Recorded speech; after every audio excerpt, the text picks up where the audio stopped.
자, 또 시작합시다. 자, 161페이지.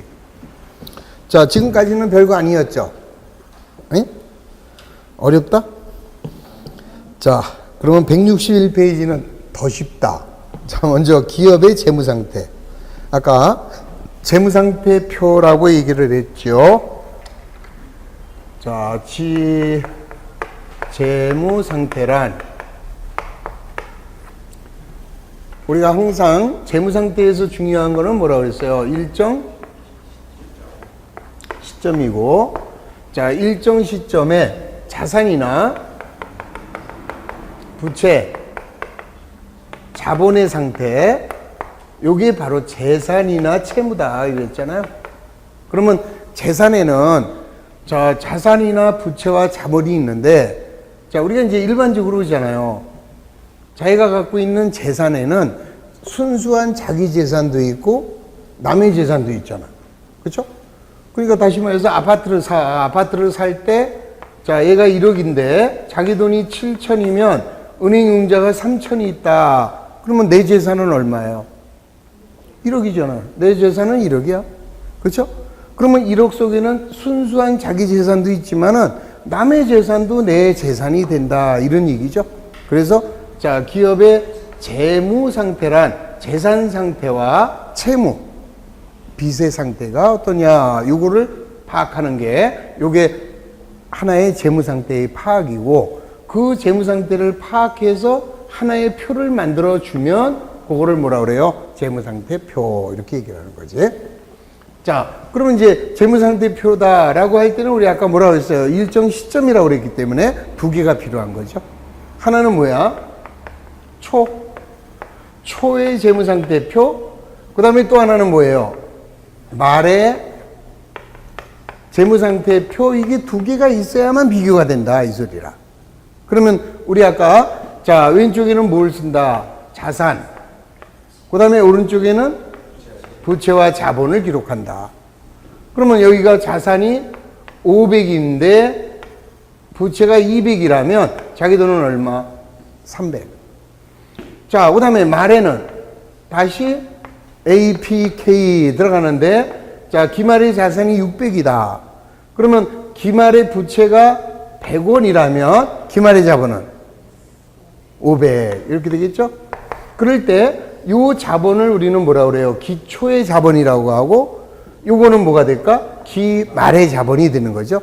그러면 기말 자본이 커요? 기초 자본이 커요? 기말 자본이 크다면 장사를 잘한 거다라는 걸 알 수 있는 거죠. 그 이런 흐름을 잡아주는 거라. 자, 그러면 이제 먼저, 자, 재무상태표를 구성하는 세 가지 요소, 자산, 부채, 자본, 요 세 가지 용어를 이해하시면 됩니다. 그럼 먼저 자산이 뭐냐? 자산의 개념이야. 자산이란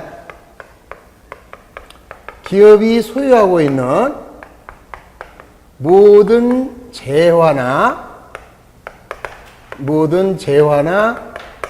권리, 요거를 우리는 자산, 이렇게 얘기해요. 그러니까 기업의 자산은 그 기업이 소유하고 있는 모든 재물이나 화폐나 그 기업이 제3자로부터 누릴 수 있는 권리를 포함해서 우리는 자산, 이렇게 얘기하고, 얘가 자산이다 싶으면은 재무상태표에 차변에 기록을 해주자, 이 소리죠. 그 다음 부채라고 하는 것은 기업이 타인에게 갚아야 할 의무, 이래요. 갚아야 할 의무. 자, 그러니까 한마디로 말하면, 이제 우리 이제 좀 더 지나서 이제 회계학으로 가게 되면 자산을 저렇게 표현하진 않아요. 물론 이제 회계학에서는 자산을 과거의 거래나 사건의 결과로서 특정 경제 실체가 지배하고 있으며, 자, 특정 경제 실체가 미래에 경제적 효익을 가져다 줄 수 있는 모든 자원을 우리가 자산, 이렇게 이제 회계학에서는 설명하는데, 지금 어렵잖아요. 지금 학문으로 지금 배우는 게 아니라 여러분들은 머릿속에 지금 거듭말을 하는 거니까 자산이 뭐냐? 그것만 기억하면 돼요. 그래서 한마디로 자산 그러면 그냥 내 거 이러면 돼요. 내 것. 그러니까 내가 가지고 있으면 자산이에요. 내가 갖고 있으면. 그 다음 부채는 뭐라고 그랬어요? 기업이 타인에게 갚아야 할 의무다. 그러면 요거는 한마디로 말하면 요건 뭘까? 빚. 빚. 이렇게 얘기하면 되죠. 자, 그 다음에 자본이란 기업의 순수한, 자, 자기 돈이에요. 기업의 순수한 자기 돈, 우리 아까 뭐라고 그랬어요? 미천이라고 그랬잖아요, 그냥. 그러니까 어떤 기업을 운영하기 위해서 자기가 애당초 종잣돈으로 낸 거, 그거를 우리는 자본 이렇게 얘기를 한다. 요것만, 요 세 가지만 기억을 해주면 되는 거야. 그래서 자산이 뭐가 있고, 부채가 뭐가 있고, 자본이 뭐가 있는지, 요걸 분류를 할 수 있어야, 그러면 이제 그다음부터는 쉬워지는 거죠. 자, 그래서 이제 거기 보시면, 161페이지에 기업의 재무상태란 일정 시점 당해 기업의 자산이나 부채, 자본의 상태를 말한다. 따라서 재무상태표를 통해서 정부 이용자에게 정보를 제공하게 되는 것이다. 이게 이제 재무상태표의 개념이죠. 자, 그 다음에 이제, 재무상태표의 약자는 필요 없다 그래서 아까 뭐라고 불러도 된다? 대차 대조표라고 불러도 된다 그랬습니다. 그냥, FP라고 써놨는데, 이 Statement of Financial Position. 그래서 그냥 FP 이렇게도 부른다. 그냥 한번 보고 넘어가시면 돼, 그냥. 자, 그 다음에 이제 재무상태표에는 이제, 자, 요게 이제 양식도 기억을 해줘야 돼요. 이제 재무상태표에는 반드시 재무상태표라는 명칭이 하나 있어야겠죠? 그 다음에 이제 얘가 이제 어디냐. 에듀프로 이렇게 돼 있다 이 말이에요. 그 다음에 이제 언제냐. 그러면 이제 2014년 1월 1일. 그 다음에 이제 여기다가 이제 현금이, 우리 회사가 가지고 있는 현금이, 자, 이렇게 이제 기록이 된 거예요, 이제. 그러면 이제 결국, 자, 이걸 통해서 우리가 뭘 할 수 있을까? 이걸 통해서, 주식회사 에듀프로의 2014년 1월 1일의 재무상태표구나. 이걸 알 수 있는 거죠. 그 다음에 우리 재무상태를 보니까 에듀프로는 2014년 1월 1일 날 얼마가 있었다는 거예요? 얼마가 있는 거야? 천이 뭐예요, 헌금? 천만 원? 아니, 1,000만 원? 참, 꿈도 야무져요? 어떻게 알았어? 1,000만 원인지 어떻게 알았어요? 그러니까 지금 모른다고, 이걸. 이거 이번 시험 문제야, 이거. 금년도 17회 때 시험 문제예요. 뭐라고 부를 거냐. 그러기 위해서 여기다 단위가 들어가야 된다, 이거예요. 그러면 이렇게 들어가면, 1,000원이네. 이렇게 되는 거지. 그럼 이게 만약에 여기다 이렇게 되어 있으면 어떻게 돼요? $1,000 이렇게 되는 거고. 그럼 뭐야, 우리? 아니, 그래도 에듀프로에 1월 1일 날 1,000원밖에 없다? 이 말이 안 되잖아, 이게. 왜 그랬냐? 그러면은 여기다가 이렇게 붙일 수 있다, 이거예요. 이렇게 해서. 그러면 단위가 1,000원이다, 이 소리야, 이게. 그러면 예를 들어서 여기다가 4, 그러면 어떻게 되는 거야, 이게? 4,000원. 이렇게 되는 거죠? 그럼 얘가 이제 지금 1,000 이랬잖아, 이게. 그럼 이게 얼마라는 소리야, 이게. 이렇게 되면은. 얼마가 되는 거예요? 400만 원이다, 이거야, 이게. 그러니까, 이거 보세요, 이게. 콤마의 단위로 잘라버리면 되는 거라. 그쵸? 그러니까 어떻게 보면은 이게 조금 어려워. 우리는 이제 일십, 백천, 만, 그 다음에 10만, 100만, 1000만, 억. 이게 4단위인데, 이 미국 애들은 그게 3단위, 콤마 단위잖아요, 이게. 그래서 우리는 어쩔 수 없이 콤마 단위로 가는 거야. 그래서 여기다가 1,000원 또는 여기를 100만 원 이럴 수가 있다는 거죠. 예를 들어서 삼성전자가 가지고 있는 현금이 얼마나 될까? 현금하고 은행에 있는 예금까지 합하면 한 2억 될려나? 삼성전자라고 그랬어요, 내가. 그러면 삼성전자가 갖고 있는 현금하고 예금이 대충 얼마쯤 될 것 같아? 한 50만 원? 걔들이 갖고 있는 게요, 수십 조란 말이지. 그럼 예를 들어서 50조라고 생각해봐요. 이게 어떻게 써야 되는가? 그러면, 자, 예를 들어서 50조 9,269억 4,736만 5,234원 이렇게 다 써버린다면 이걸 어떻게 쓸 거고 어떻게 읽을 거냐 이런 문제가 생기겠지. 그래서 이거를 화폐 단위 1,000원 콤마 단위로 잘라라 이거야 이게. 그럼 100만 여기가 100만 원 그러면은 여기 어떻게 돼요? 요거하고 요 365까지를 요걸 생략할 수 있지 이게. 이렇게 되는 거죠. 그럼 여기서부터가 이제 700만 원이잖아. 그렇죠? 그러면 700만 원 여기는 4,700 이렇게 되는 거 아니야? 그럼 여기는 억이 되잖아 이게. 이해가 되셨죠? 그래서 항상 이 단위는 100만 원 또는 1,000원 단위로 끊을 수 있다라는 거를 기억을 하시면 되는 거예요. 자, 이제 그러면은, 자, 예를 들어서 여기가 100만 단위다 이랬습니다. 100만 단위고 현금을 여기다가 42라고 썼다면 에듀프로에 2014년 1월 1일 현금은 얼마 있는 거야? 4,200만 원이 있는 거다. 이렇게 이해할 수 있죠? 자, 그래서 재무상태표에 표시되는 것은 자, 1번 재무상태표라는 명칭이 들어가야 돼요. 그 다음 두 번째 어느 회사인지 알아야 되겠지. 그 다음 세 번째 언제 재무상태냐 알아야죠. 그 다음 네 번째 보고하는 단위. 요 네 개는 반드시 필수적이다. 이렇게 이해하시면 돼요. 자, 그러면 이제 거기 교재에 보면 자, 재무상태표 주식회사 에듀신이고 X1년 12월 말일에 단위는 원이다. 이해가 되시죠, 이제? 자, 그래서 이제 여기서 또 하나를 이제 이해할 수 있는 거예요. 뭘 이해할 수 있느냐? 우리가 이제 등식을 만들어내는 거예요.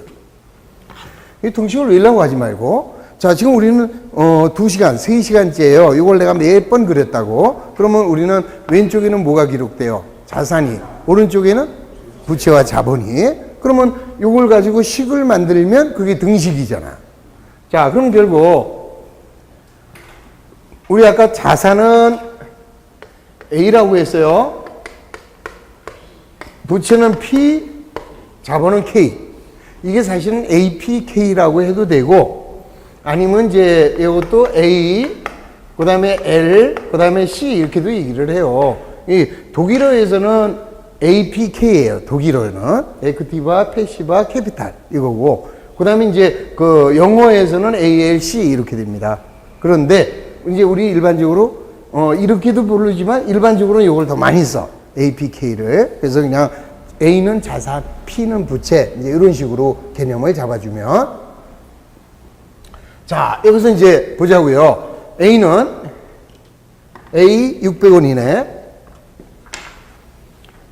A는 P에다가 K를 더한 거다. 말이 돼야 안 돼요? 되지? 600은 100 플러스 500 이렇게 되는 거죠. 그럼 결국 이거는 뭐를 구했어요? A는 P 플러스 K. 뭐를 구해냈어? 그래서 우리는 얘의 이름을 자산을 구했기 때문에 자산 등식 이렇게 얘기하는 거예요. 그러면 자본을 구할 수 있을까 없을까? 자본을 구하려면 어떻게 하면 될까요? A에서 P를 빼. 그러면 K가 나오겠네? 맞나? A 자산에서 P 100을 빼면 K 얼마? 500 나오죠? 그럼 얘는 결국 뭐를 구한 거예요? 자본을 구했기 때문에 얘를 자본 등식 이렇게 얘기를 하는 거예요. 그 다음에는 잘 보세요. 자, 여기 우리가 조금 아까 뭘 만들었어? 재무상태표를 만들었더니 재무상태표에는 왼쪽에는 자산이고 오른쪽에는 부채와 자본이네. 그러면 얘가 얘네. A는 P 플러스 K네.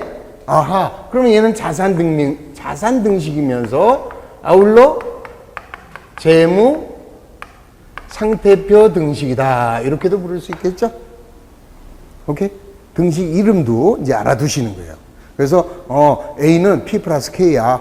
A에서 P 빼면 K야. 그럼 거꾸로 A에서 K 빼면 P야. 이렇게도 말할 수 있죠? 그럼 걔는 부채 등식이다. 이렇게 볼 수도 있고. 그러니까 우리가 만들고 싶은 대로 여러분들이 등식을 만들어 간다. 이렇게 생각하시면 돼요. 그 다음에는 자, 요 기초의 재무상태표고 그 다음에 이건 기말의 재무상태표라. 그러면 중요한 것은 기초는 기초끼리 비교를 해야죠. 기초 자산에서 기초의 부채를 빼면 뭐가 돼요? 기초 자본. 다음 기말 자산에서 기말 부채를 빼면 기말 자본. 그러면 기말 자산에서 기초의 자산에서 기말의 부채를 빼면 뭐가 나와요? 뭐가 나와? 나오기 뭐가 나와? 비교 대상이 안 되는 거죠. 아니, 얘는 얘끼리 비교를 해야 돼요. 근데 얘하고 얘는 비교 대상이 안 된다, 이 소리지. 그런데 딱 하나가 비교 대상이 돼요. 뭐냐? 요겁니다. 기초의 자본은 300원인데, 기 말의 자본이 500원이 된 거라. 그러면은 300원 갖고 장사를 했는데 얼마가 된 거예요? 500원이 된 거라. 그러니까 우린 꼭 장사를 했는데 그러면 잘 안 돼. 쉽게 해볼까요? 300원을 가지고 고스톱을 했는데 일어날 때 보니까 주머니에 500원이 있다. 그러면 200원 땄다. 그런 건 계산이 빠르잖아. 예? 참 역시. 자, 얼마 안 남았죠? 며칠만 지나면 우리는 고스톱을 할 수가 있어. 그러니까 잘 보시면 돼요. 그럼 여기서 이제 또 하나의 공식은 뭐냐? 아하, 기 말의 자본에서 기초의 자본을 빼면 요게 번 돈이다, 순이익이다, 이 소리죠? 자, 그러면 기 말, 기초 그랬으면 이번 기네. 그래서 요게 단기의 순이익이구나, 요걸 알 수가 있는 거예요. 근데 처음에 300원 갖고 했는데 일어날 때 보니까 100원이더라. 그럴 수도 있다, 없다? 있다. 그러면은 뒤집어지겠네. 기초의 자본이 더 컸어요. 그래서 기말의 자본을 빼게 된다면 이때는 뭐가 된다? 손실이 될 거다. 그래서 요 공식은 필히 암기해야 되는데, 암기하려면 하고, 뭘 암기를 해요? 이해를 하면 됐지. 그래서 이해 중심으로 하는 거다. 그러니까 항상 회계는 외우려고 하지 말고, 이래서 이렇게 되는 거구나 하고 쟤를 머릿속에다가 그리세요. 머릿속에다. 그래서 차변, 대변 이렇게 만들어 놓고, 자, 그렇게 가시면 됩니다. 자, 양식은 필요 없습니다. 자, 넘어갑니다. 162페이지에 자, 일반적인 재무상태표를 작성하는 원리다. 그래서 먼저 장부 중앙에다가 재무상태표라는 명칭 아까 붙였죠? 그 다음에 명칭 밑에 중앙에다 전기와 단기의 현재 날짜를 기입한다. 자, 이건 뭐냐면요. 우리가 이제 그 재무상태표를 작성할 때는 비교 재무제표를 작성하게 돼. 근데 아직까지는 그걸 안 배운 거니까 내버려 두고 가운데다가 작성하는 날짜 쓴다. 이렇게만 생각하시고. 그 다음에 좌측 상단에는 회사 이름. 그 다음 우측 상단에는 금액. 오케이? 그 다음 자산은 차변에 기록하고 부채와 자본은 대변에 기록을 한다. 이렇게. 물론 이제 그거를 이제 우리가 계정식이라고 그래요. 근데 이거를 이제 보고식도 이랬어. 보고식이란 건 어떻게 하냐면요. 얘를 잘라. 가위로. 그러면 가위를 자르면 한 장이 두 장 되겠네. 이걸 잘라서 얘를 밑으로 붙여요. 밑으로. 그러면 A, P, K 이렇게 되겠네. 그죠? A 500원, P 200원, 자본 300원 해서 요거를 잘라서 이 밑으로 붙여서 이렇게 제출하면 보고하는 형식이 되죠. 그래서 그거를 우리가 보고식 이렇게도 얘기한다. 그 정도만 이해. 자, 그 다음에 이제 자산이다 이랬습니다. 자산. 자, 우리 아까 자산 내가 열심히 얘기했잖아요. 자, 일반적으로 자산은 기업이 보유하고 있는 재물, 자, 재물이나 화폐, 그 다음에 뭐예요? 권리. 그거를 의미하는 거다. 그러나 맨 밑에 회계하기 위해서 말하는 자산 개념. 자, 요거는 뭐라고 그랬어요? 아까 복잡하게 얘기한다 그랬잖아요. 과거의 거래나 사건의 결과로서 특정 경제 실체가 지배하고 있으며 통제 가능한 미래 경제적인 효익이다. 그러니까 자산을 갖고 있으면 걔는 미래에 경제적 효익이 제공되는 거다. 이 소리예요. 그렇게 얘기하는데 아직까지는 그런 거 생각하지 말고 그냥 자산 그러면 내 거 이렇게 생각하라 그랬죠. 자, 그래서 이제 오른쪽에 보면 현금. 자, 163페이지에 그것만 외워주시면 돼. 자, 그러니까 원래 나는 사실은 이거 이제 여러분들 집에 가면 쉬운 두 장에 이런 거 있죠. 쉬운 두 장. 쪼까까지 해서 쉬운 두 장인가? 쪼까 세 장이야? 그럼 쉬운 한 개. 그거를 이용을 하는 거예요. 그거를 이용해서 여기다 이제 써요. 앞에다는 현금이라고 써. 여기다. 그리고 뒷면에다는 거기 나와 있는 거 있잖아요. 지금 기업이 소유하고 있는 지폐나 주화, 그거를 뒷면에다 쓰는 거야, 이제. 아시겠지? 그래가지고 이걸 만드는 거예요. 여기 있는 걸 다 표를 만들어. 이 놀면 뭐해. 이제 추석 때 그거나 만들려니까 고스톱 하지 말고. 그래서 이걸 갖다가 거기 자산 있죠? 다음 페이지 보면은 부채 있다고 이제. 자, 부채도 그렇게 만드시면 돼. 그 다음에 자본은 만들지 마시고, 그 다음 뒤에 가면은 170페이지에 보면 수익이 있고, 171에 가면 비용이 있어요. 내가 만약에 여러분들이라면, 나는 여기다가 이걸 만들 거야. 그래가지고, 탁탁 하는 거야, 이제. 그래가지고 어떻게 하느냐, 뒤를 보는 거예요, 뒤. 그러니까 이 뒤에, 그러면, 남에게 빌려준 돈 이렇게 써 있을 거야. 그럼 남에게 빌려준 돈이 뭘까? 생각을 하는 거야. 대여금. 한번 딱 뒤집어 봐요. 그럼 거기 대여금이라고 써 있겠지. 그럼 맞으면 통과해요. 근데 생각이 안 나. 그럼 빼놔요, 그거는.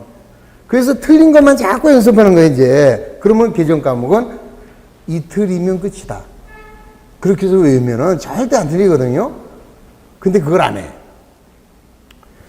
어떤 사람은 우리 집에는요, 하트는 없고 트럼프밖에 없어요. 그래요.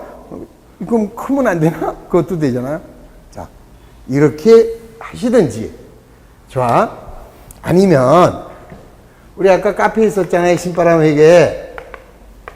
여기에 가면, 기초 계정 과목이라는 칸이 있어요. 기초 계정 과목. 요거를 출력을 하세요. 출력을 하면, 이렇게 나온다고, 이렇게. 출력을 하면은 이제 이런 식으로 돼 있을 거야, 이게. 이렇게 돼 있으면, 자, 기업이 보유하고 있는 지폐나 주화, 현금, 자, 남에게 빌려준 돈, 그러면은 대여금, 이제 이런 식으로 돼 있다고. 그러니까 무슨 말이냐면은요, 요 앞에 있는 이것들을 계정 과목이라고 그래. 계정 과목이고, 요거는 계정 과목의 뜻이라. 그런데 내가 그날 만들 때, 기업이 보유하는 지폐와 주화를 현금이라고 여기다 써줘야 되는데, 그날 제가 참이슬을 한 병 먹고 들어가서 이걸 만들어가지고, 한 칸씩 밀렸어요. 이게 현금, 요거 대여금, 이렇게 한 칸씩 밀렸다고. 아시겠지? 자, 그러면 저걸로 공부를 하는 거예요. 그러니까 나는 술 안 먹고 들어갔어야 되는데 그날 참이슬을 먹는 바람에 저렇게 엉망이 됐는데 난 다 기쁜 뜻이 있죠? 잘 됐다. 여기를 가리자. 이렇게 되는 거예요. 이제. 가려요. 가리면 이렇게 가리면 여기 기업이 보유하는 지폐나 주화가 뭐냐 이걸 생각하는 거예요. 먼저. 그래서 현금이다. 한 칸 내려봐. 맞네. 그러면 통과예요. 여기 맞으면 통과. 근데, 자, 그 다음 남에게 빌려준 돈 그랬어. 대여금 생각이 안 나. 그러면 여기다가 X표 하고 밑에 걸 봐라. 이거야. 아시겠지? 왜 술 먹고 한 칸씩 밑으로 내렸는지를 아시겠어요? 그 얘기야. 그래서 화투로 하시든지 트럼프로 하시든지 그럼 좀 약간의 노력이 좀 많이 필요하고 요거는 출력 한 장만 하면 되는 거고 어느 거든 좋다. 해라. 이것만 외워라. 이거예요. 그게 바로 여러분들 그 학교에서 그러니까 여러분들이 그 요즘에 사회 문제되는 왕따이잖아요. 왕따. 그러니까 애들이 학교에 가서 왕따인지 아닌지 알 수 있는 하나의 체크할 수 있는 방법이 하나 있어요. 뭐냐? 애들이 주변 애들 이름을 다 알고 있으면 왕따가 아니에요. 근데 뭐 자기 반 애들 이름을 모른다 그러면 왕따야. 진짜 그래요. 한번 지금은 뭐 2학기니까 웬만하면 알겠지만 보통 이제 학교 들어가고 나서 한 달 정도 지났을 때 야 니네 분단이 제일 끝에 앉은 애 이름이 뭐냐 반장은 이름이 뭐냐 이런 거 물어봤을 때 이름을 딱딱 얘기해 주면 걔는 학교 생활 잘하는 거고 몰라 그러면 좀 심각하게 관찰을 해야 돼요. 아시겠지? 그 얘기 왜 하냐? 이거 모르면 왕따라니까, 얘네들이 여러분들이 앞으로 1년 동안 친하게 지내야 될 애들이라고, 얘들이. 아시겠죠? 무슨 말인지. 그러니까 얘들을 모르면 여러분들은 왕따가 된다. 그렇다고 내가 앉아서 맨날, 자, 기업이 소유하는 지폐나 주화, 외화를 뭐라 그래요? 현금. 맨날 이거 읽어줄 수는 없잖아. 여러분들 스스로 먼저 해라. 그러면 나는 안 하냐? 천만에. 앞으로 이제 여러분들이 이걸 2달 동안 이거 배울 거예요. 현금이 뭔지 배울 거고, 예금이 뭔지 배울 거고, 또 내려가면서 유가증권은 어떻게 회계 처리하면 이거 다 배운다고 2달 동안. 예? 거기 보면, 자, 상품은 어떤 거예요? 상품이고, 상품을 어떻게 회계 처리하는지, 이런 건 다 배울 거예요. 그런데, 그때까지 너무 늦다. 그래서 미리 얘네들의 이름만 먼저 공부를 해와라, 이 소리예요. 그러면 쉬워진다, 회계가. 아시겠지? 그게 여러분들의 첫 번째 과제. 그러니까 이거를 모르면 앞으로 어려워질 수밖에 없어요. 자, 예를 들어서 미수금이다. 미수금 그러면 뭐예요, 말뜻이? 아직 미수 못 받은 거다. 미수 아직 못 받은 거. 이렇게 돼요. 근데 잘못 생각하면 뭐야, 미리 받았나? 이렇게 된다고. 그런 문제가 있거든요. 그래서 자꾸 얘네들하고 먼저 친해지도록 그 연습만 하시면 된다. 자, 과제입니다. 네? 자본은 할 거 없어요. 자본은 거기에, 자, 164페이지에 부채하고, 그 다음에, 163이지? 163에 자산 계정 과목하고, 그 다음에 164에 부채 계정 과목. 자본은 하지 마시라. 이제 현재 여러분들이 기초에서 배울 거는 그냥 자본금 하나만 배우면 돼요. 나중에 우리가 이제 그 기본서로 들어가면 자본회계를 배울 건데, 자본에 나오는 계정 과목이 한 20몇 가지가 돼. 그때 가서 도와드리도록 하고, 지금은 무조건 자본금 하나만 기억하시면 된다. 자, 그 다음에 이제 부채는 아까 얘기했잖아요. 그래서 부채는, 자, 뭐라고 그랬습니까? 기업이 타인에게 갚아야 할 의무다. 이렇게 얘기했고. 자, 그런데 이제 회계학에서는 또 뭐라고 얘기한다. 써놨어요, 여기다가. 그래서 과거의 거래나 사건의 결과로서 특정 경제 실체가 부담하고 있어.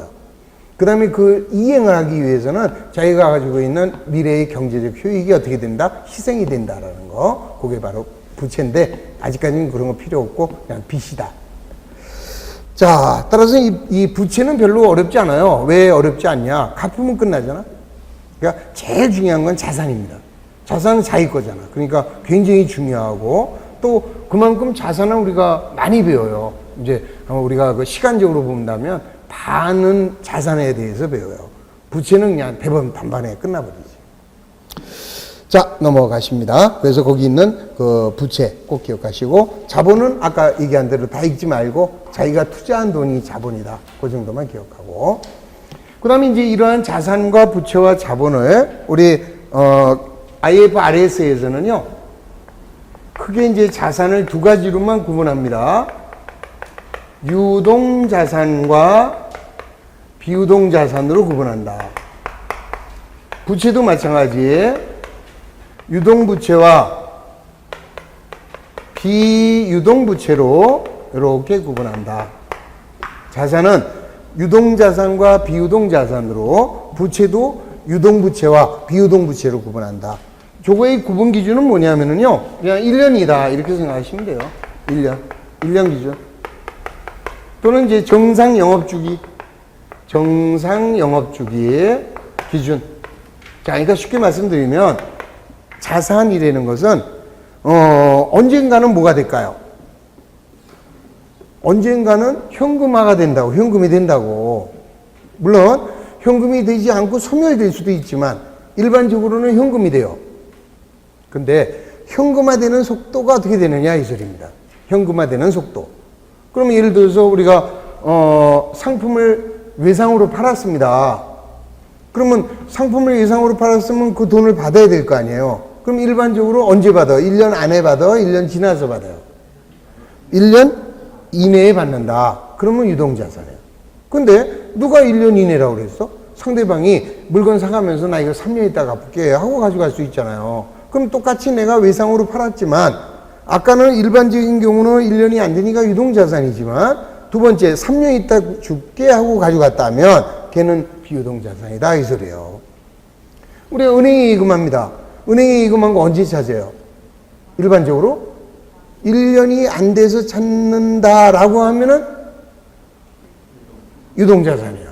근데 내가 처음부터 3년간 정기예금을 했어요. 그러면 얘는 뭐야? 비유동자산. 이렇게 되는 거죠. 그래서 일반적으로는 유동과 비유동의 기준은 1년으로 기준으로 해서 1년이 안 될 때는 유동, 1년이 안 되면 비유동이다. 부채도 마찬가지죠. 부채는 뭐야? 빚이에요. 그러면 반드시 어떻게 해야 돼?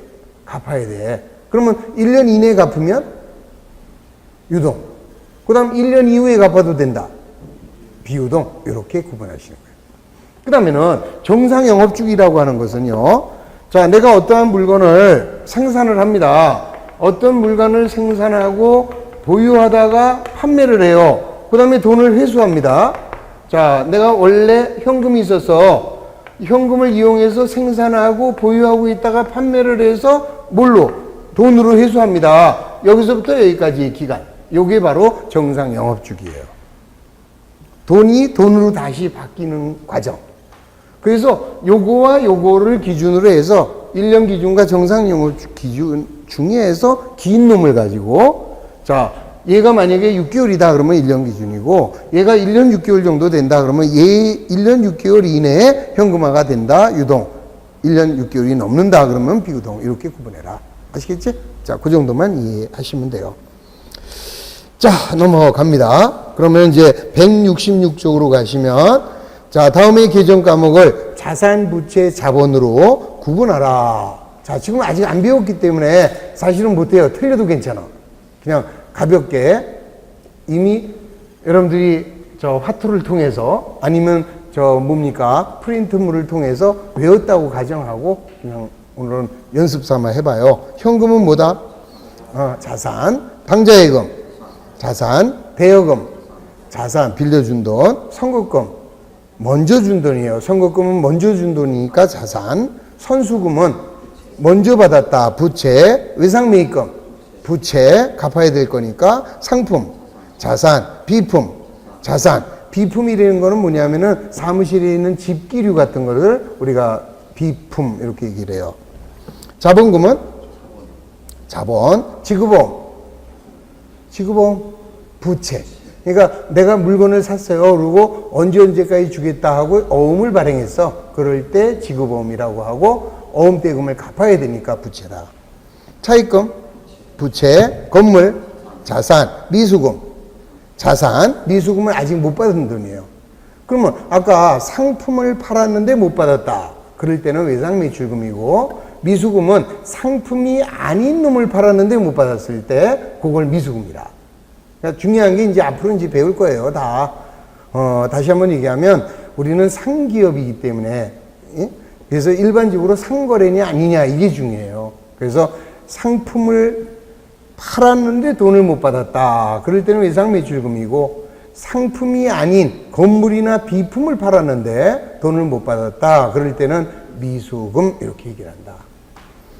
자, 그 다음에 외상매출금은 자산, 받으러 자산, 미지급금, 부채.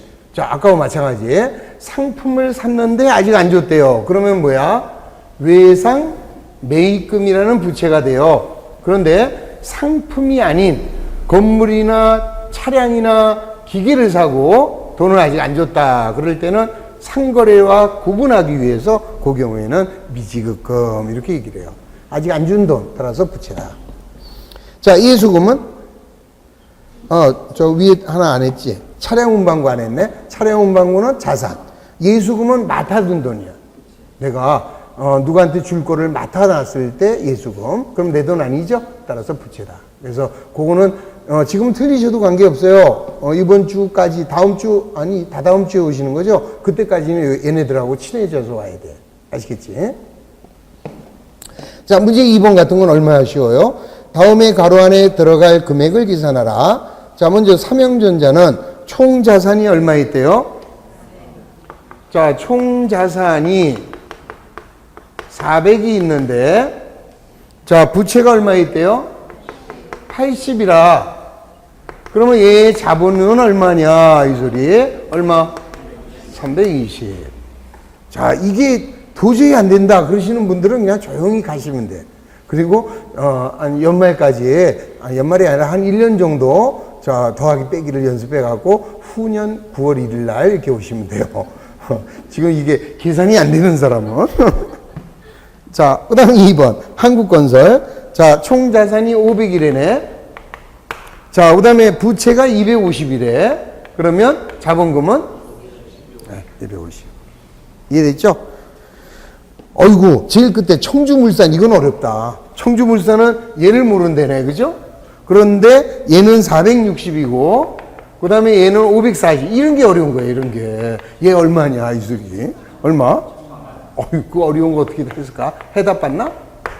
자, 그래서, 요런 정도 약간의 산수 실력이 있으면 된다. 그것도요, 지금 어떤 사람은 나 이거 계산이 안 돼. 그런 사람이 있어요. 돼요. 괜찮아요. 계산기 갖고 하시면 돼요. 그런데도 안 된다라고 하면 내가 할 말이 없죠. 자, 넘어갑니다. 문제 3번. 자, 다음에 가로 안에 적당한 용어를 기록하라. 재무상태표는 일정 시점에 재무상태를 나타낸다. 2번. 기업이 소유하고 있는 재화나 채권을 자산.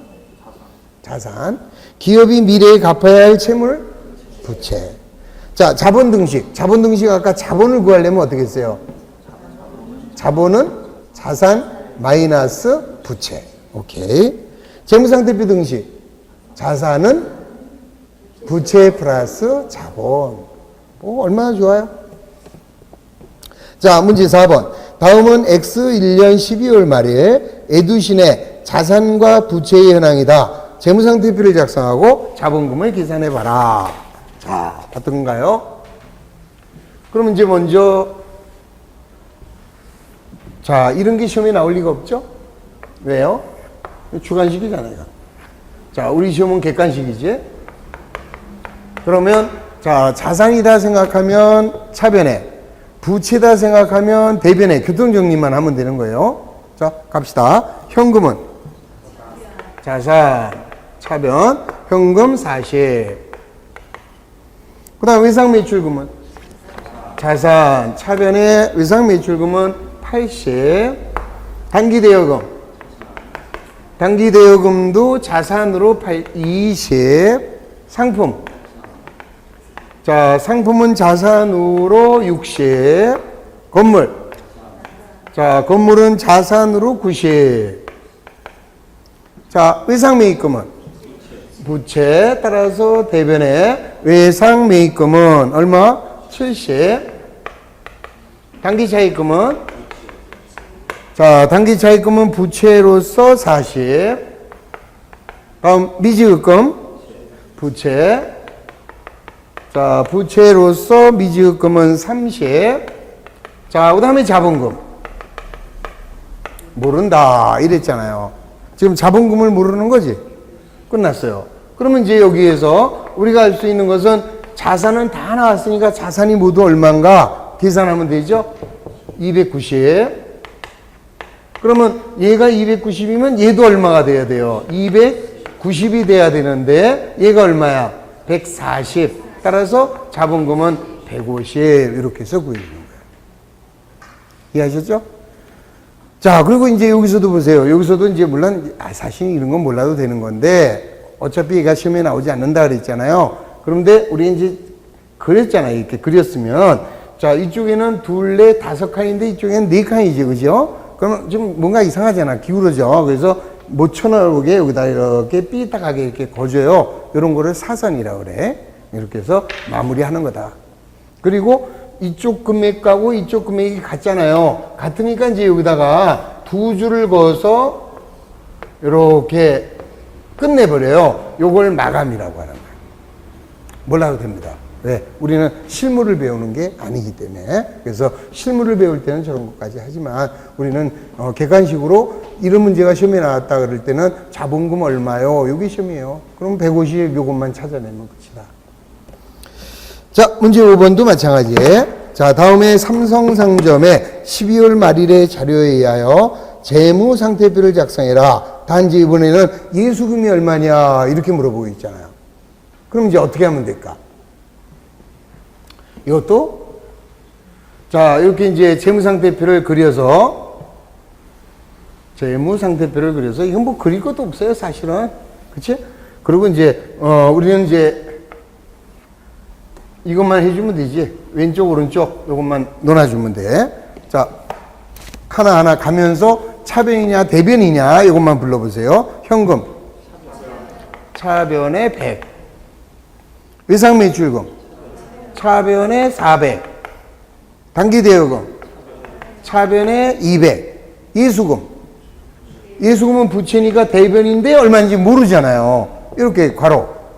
그 다음 건물은 차변에 600, 차량운 방구 차변에 400, 외상매입금은 왜 부채니까 대변에 20, 단기차입금 빌린 돈 대변에 200, 미지급금 아직 안 준 돈이죠. 미지급 아직 안 준 돈.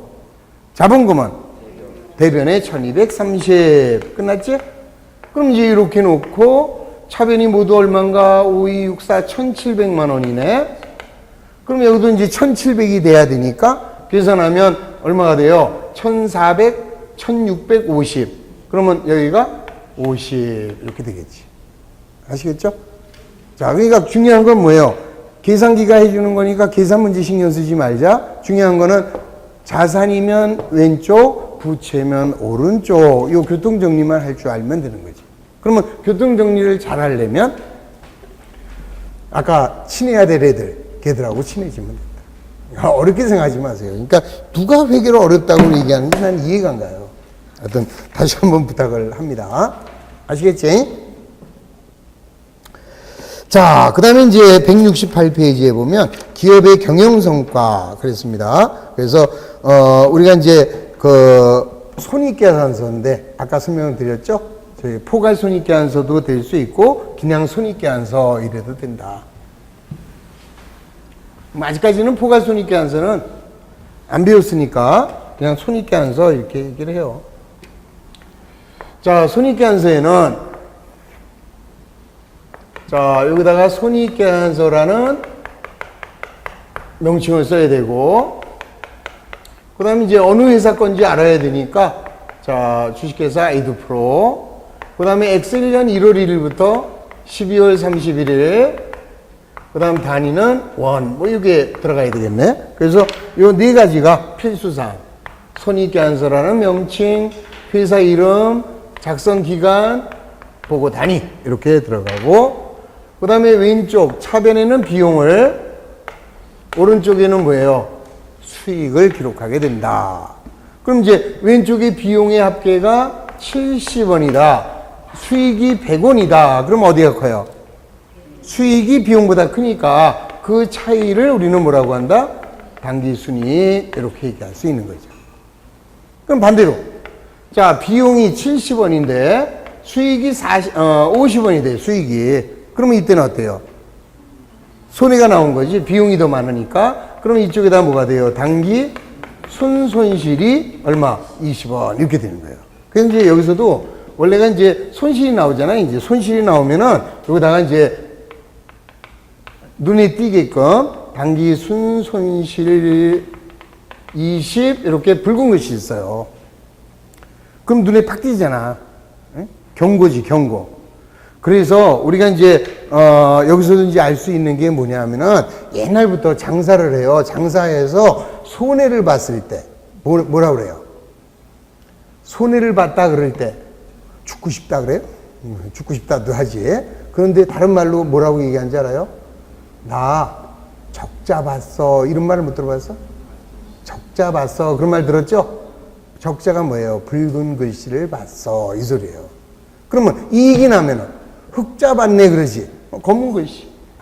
그래서 순이익은 검은 글씨로 손실은 빨간 글씨를 기록하면 그래서 흑자 적자가 나온 말이다. 다 이 말을 만들어도 다 뜻이 있는 거예요. 그렇잖아. 우리 여러분들 아파트 근무하시는 분들 전표 쓰잖아요. 전표. 아시지? 자, 요즘 분기장 대신에 전표 쓴다고. 우리 뭡니까? 입금 전표라는 게 있어요. 돈 들어왔다. 입금 전표. 무슨 색깔이야? 빨갛잖아요. 출금 전표는 돈 나갔을 때 파랗잖아요. 그렇지? 대체 전표는 색깔이 까맣고 그냥. 그럼 왜 입금 전표는 빨간색으로 만들었을까? 돈이 들어오면 좋아 죽겠잖아. 얼굴이 빨개진다고. 웬 돈? 이러잖아. 그래서 얼굴이 시뻘개져요. 돈 나가봐. 얼굴이 새빨갛게 질려버리잖아. 그냥. 그래서 나가면 청색, 들어오면 붉은색, 이렇게 다 뜻이 있는 거예요, 이게. 자. 그래서 이제 손익계산서를 이렇게 만들어지면 이걸 가지고 우리가 또 이제 아까처럼 공식, 등식을 만들 수가 있다. 자, 등식을 어떻게 만들어요? 자, 비용을 모두 모아주면 총 비용이라 총 비용에다가 순이익을 더해주면 얘는 뭐하고 같을까요? 총 수익과 같다. 그러니까 지금 총 비용이 70원에서 당기 순이익 30원을 더하면 총 수익이 100원 이렇게 되는 거죠. 그럼 이제 등식이 손해가 나올 때도 있잖아요. 그러면 총 비용은 총 수익에다가 순손실을 더한 거다 이렇게 도 되겠네, 그죠? 그러면 총 비용 70원은 총 수익 50원에다가 순손실 20원을 더한 거다. 그래서 이거를 우리는 뭐라고 부르느냐? IS 등식. 그러니까 손익계산서를 이 등식을 통해서 그릴 수 있으면 그게 등식이다. 그래서 손익계산서 등식 이렇게 얘기를 하는 거죠. 자, 그럼 이제 여기서도 또 그러니까 결국은 우리 아까 기업의 순이익을 측정할 때는 이 두 가지 측면에서 측정할 수가 있어요. 우리 아까 재무상태표를 통해서도 순이익 측정할 수 있었죠. 그죠? 어떻게 했어? 기말 자본에서 기초 자본을 빼면 순이익 나왔죠. 그렇게 해서 알 수 있고, 또 하나는 뭐야? 들어온 돈이 많은지 나간 돈이 많은지 수익이 많은지 비용이 많은지를 가지고 또 순이익을 측정할 수 있죠. 그래서 기업의 순손익을 측정할 때는 두 가지 측면이 있는 거예요. 하나는 자 재무상태표 접근을 할 수 있죠. 그래서 이거를 우리가 재산법이다 이래요. 자기가 갖고 있는 재산을 보잖아요. 우리 기초의 자본이 얼마인데 기말의 자본이 어떻게 변했느냐, 재산을 비교하는 거예요. 그래서 재산법. 그 다음에는 들어온 돈이 많으냐 나간 돈이 많으냐를 가지고 순이익을 비교할 수 있다. 그래서 얘를 손익법 이렇게 얘기해요. 그럼 재산법은 어떤 재무제표를 통해서 재산법이 나오겠어? 우리가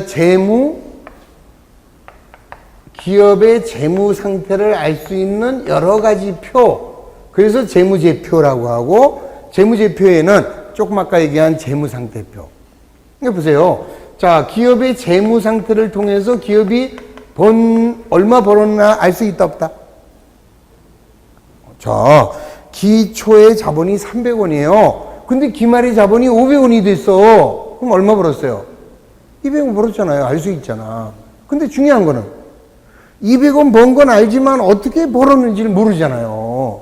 그래서 또 하나를 측정하는 거지. 뭘 그려요? 손익계산서를 그리게 되면 어떻게 벌었고 어떻게 나가는지가 원인이 나온다 이 말이야. 아시겠지? 자, 그래서 재산법은 뭘 통해서 알았어요?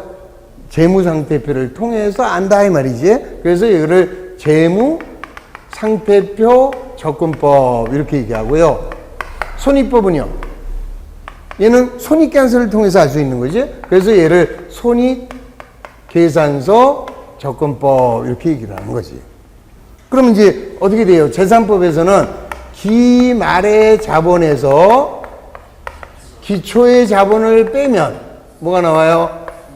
순이익이 나오고, 그 다음에 손익법에서는 어떨까? 총 수익에서 총 비용을 빼면 순이익이 나온다 이 소리다. 그런데 세상은 언제나 이익만 나오는 게 아니잖아요. 반대 현상이 생길 수 있다. 그럼 여기는 어떻게 될까?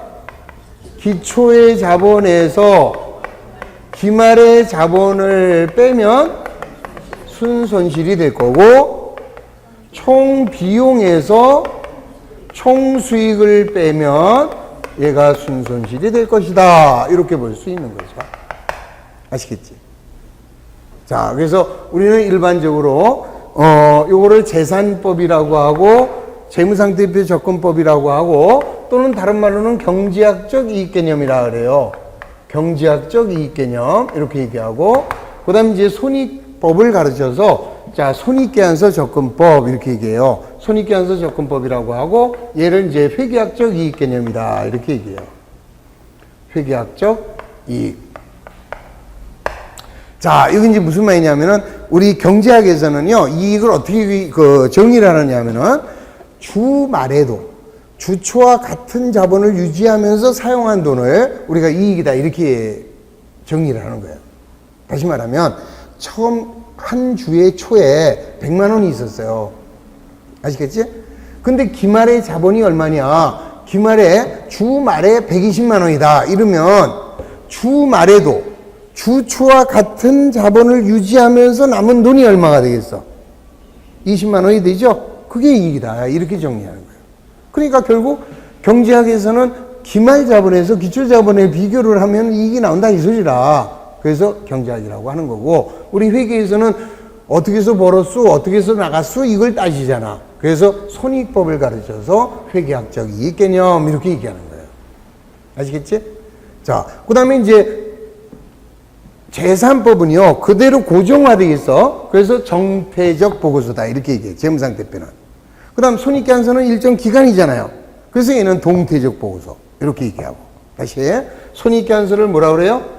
얘는 1월 1일부터 12월 말까지 들어온 돈 나간 돈 다 쓴단 말이지. 그래서 얘를 동태적인 보고서. 자, 얘는 일정 시점이잖아요. 12월 말, 1월 말 고정돼 있어. 그래서 재무상태표는 정태적 보고서다 이렇게도 얘기한다. 아주 쉬워요. 그러니까 어렵게 생각할 게 하나도 없는 거예요. 자, 그러면 이제 168페이지에 자, 당기순이익이 발생하면 수익이 많으니까 총 비용에다가 당기순이익을 더하면 총수익이고, 그림으로 이해하세요. 그 다음 밑에 순손실이 발생하면 비용이 크니까 총 비용은 총수익에다가 순손실 더한 거다. 이건 몇 번만 해보면 아무것도 아니죠. 오케이? 자, 양식은 필요 없습니다. 양식 필요 없고 넘어가시고, 다음 170페이지에 자, 수익 계정 과목이 있죠? 자, 임대료, 받는 집세, 이자 수익, 뭐 이건 쉬워요. 자비익, 처분이익 전부 다 수익으로 웬만하면 되고요. 그 다음 오른쪽에 보면 비용이 나와 있습니다. 매출원가서부터 비용. 이건 무조건 아까 말씀드린 대로 외워라. 내가 외워줄 수는 없잖아. 외워줄 수 없으니 여러분들이 스스로 외워라. 요게 다음 주까지의 숙제라고 생각하시면 되겠습니다. 됐죠? 자, 172페이지에 자, 다음의 계정 과목을 수익과 비용으로 구분하여 가로 속에 기입하라. 좀 아직까지는 어렵네. 오늘은 거기까지만 합시다. 왜냐면은 지금 원래가 이게 민법이나 시설은 예를 들어서 오늘 공부를 했는데 다음 주에, 그러니까 오늘 공부를 안 했어. 다음 주에 와도 처음 들으면 따라가는데, 이놈의 회계는 이번에 추석이 이렇게 딱 껴가지고 추석 끝나고 시작하겠다는 분들이 또 있어요. 그러면 그분들한테 그냥 다음 주에 그냥 샥 나가버리면 그 사람들 못 따라가요, 또. 그래서, 오늘은 여기까지만 하고, 그리고 이제 10일 날 쉬었다 그랬죠? 쉬고, 17일 날, 그때 이제 앞에서 배운 거 한 번 더 정리하면서 넘어갈 테니까. 아시겠지? 그래서 숙제는요, 그 연습문진 하지 마시고, 여러분들은 뭐만 외우는 거, 계정 과목만 친해오는 거. 아시겠지? 그렇게 하다 보면은 절대 회계는 어렵지 않습니다. 내가 다시 한번 부탁을 드립니다. 제가 하자는 대로만 해 주시면 충분히 회계에서 고득점이 가능하다. 남들은 이제 어때요? 일반적으로 이제 다른 데하고 이제 우리 차이점을 보면, 다른 데서는 이제 회계에서 과락만 면하자 이 작전이고, 저희는 회계에서 고득점을 맞아서 편안하게 합격하자 주의고. 그러니까 공부는 다른 데보다 많이 할 겁니다. 대신에 여러분들이 회계에서는 고득점이 될 수 있도록 한번 해봅시다. 아시겠죠? 네. 자, 오늘 대단히 고생하셨습니다. 자, 명절 잘 보내시고 새해 복 많이 받으십시오. 자, 수고했습니다.